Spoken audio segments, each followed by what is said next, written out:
দিল্লি না ঢাকা, দিল্লি না ঢাকা, গোলামি না আজাদি, আপোষ না সংগ্রাম।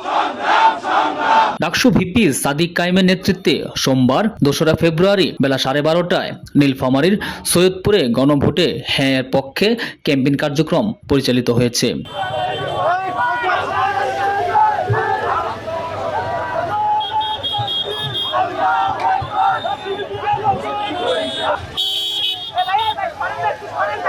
বাংলাদেশ ইসলামী ছাত্র শিবির ঘোষিত দেশব্যাপী হ্যাঁ ভোটের ক্যাম্পেইনের অংশ হিসাবে নীলফামারী ও রংপুর জেলার ক্যাম্পেইনে তিনি নেতৃত্ব দিচ্ছেন। এ সময় তিনি সৈয়দপুর শহরের পুলিশ বক্সের সামনে প্রদত্ত বক্তব্যে বলেন, নতুন সম্ভাবনার ও ইনসাফের বাংলাদেশ করতে হলে হ্যাঁ ও দাঁড়িপাল্লায় ভোট দিতে হবে।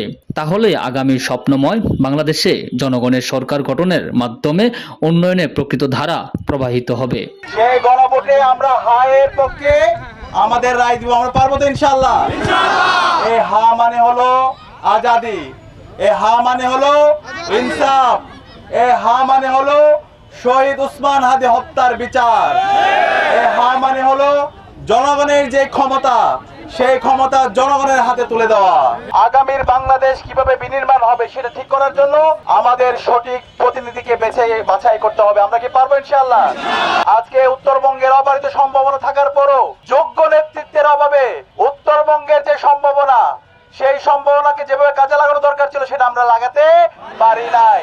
সে কারণে আগামী 12 ফেব্রুয়ারি আমাদের ইনসাফের পক্ষের প্রতিনিধি মুস্তাকিম ভাইকে আমরা ব্যাপক ব্যবধানে বিজয় করতে পারবো ইনশাআল্লাহ।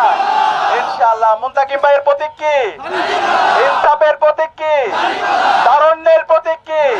ইনশাআল্লাহ। আপনারা দেখতে পেয়েছেন ইতিমধ্যে বাংলাদেশের তরুণরা এবং সর্বপর্যায়ের নাগরিকরা তারা ইনসাফের পক্ষে অবস্থান নিয়েছে। নয়তো পতিত ফ্যাসিস্টের গ্যারাকলে আবার প্রিয় জন্মভূমি নিপতিত হবে।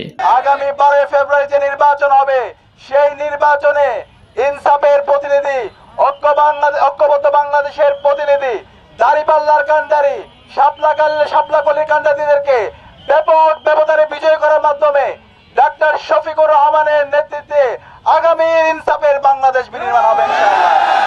আমরা আশা করছি সেই জায়গায় নীলফামারীর এই আসনটি আমরা কি ডাক্তার শফিকুর রহমানকে উপহার দিতে পারবো ইনশাআল্লাহ।